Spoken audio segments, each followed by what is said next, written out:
जय हिंद दोस्तों। डिक्टेशन शुरू होगी 5 सेकंड बाद।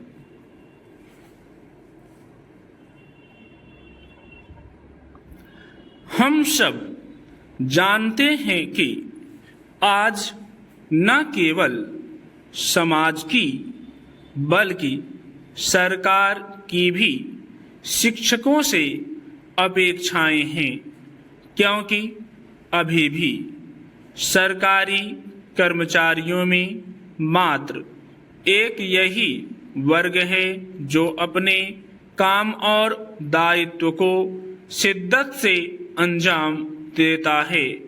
इस कारण बहुत से गैर जरूरी और अनावश्यक कामों को शिक्षकों के सिर पर डाल दिया जाता है। इससे न केवल शिक्षक की एकाग्रता भंग होती है, विद्यालयों में शिक्षण के दिनों का भी भारी नुकसान होता है, मगर किसी को इसकी चिंता नहीं है। यह सही है कि काम से भागने वाले कुछ शिक्षक भी ऐसे हैं जिनका शिक्षण से मोह भंग हो गया है। वे अपनी सुविधा के मुताबिक किसी कार्यालय में प्रतिनियुक्ति कराकर ही समय व्यतीत करते रहते हैं। नौकरशाही और 2-3 साल तक चलने वाले लोकतंत्र के उत्सव और चुनाव के डंडे के आगे कई बार शैक्षणिक प्रशासन लाचार हो जाता है। ऐसे में एक प्रस्ताव यह रखा जाता है कि क्यों नहीं चुनाव आयोग हर राज्य और हर जिले में एक स्थायी विभाग बना लेता है, जिसमें इच्छुक कार्मिकों के स्वेच्छा से आवेदन मांग लिए जाएं। सरकारें भी नौकरशाहों की जकड़न में हैं।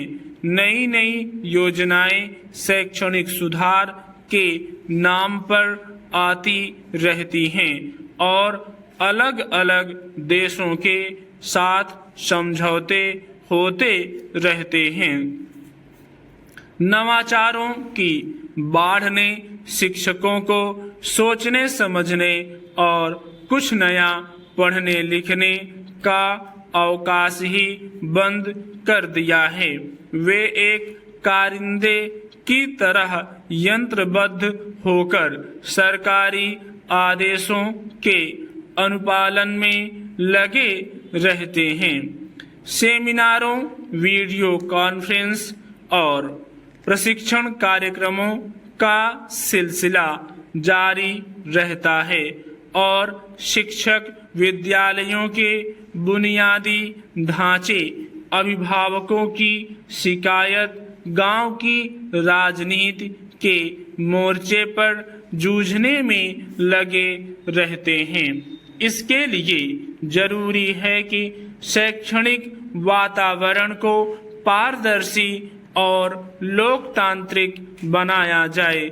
शिक्षकों की कमी, भवन और फर्नीचर आदि की समस्याओं से जूझते स्कूलों की समस्या को दूर किया जाना चाहिए।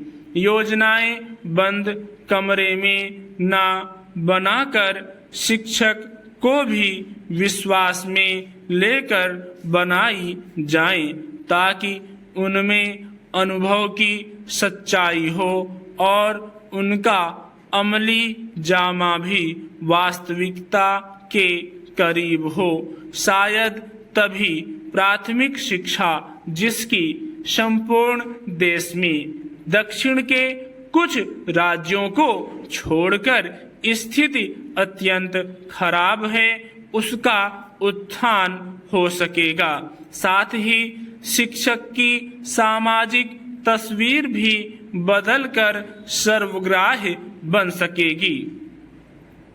पश्चिम बंगाल सरकार ने बलात्कार के मामलों में दोषियों को कड़ी सजा दिलाने के लिए मौजूदा कानून में संशोधन कर नया विधेयक पारित कर दिया है। इसमें मामलों की जल्द जांच और त्वरित न्याय दिलाने के साथ साथ दोषियों को मृत्युदंड की सजा का प्रावधान भी किया गया है। स्टॉप।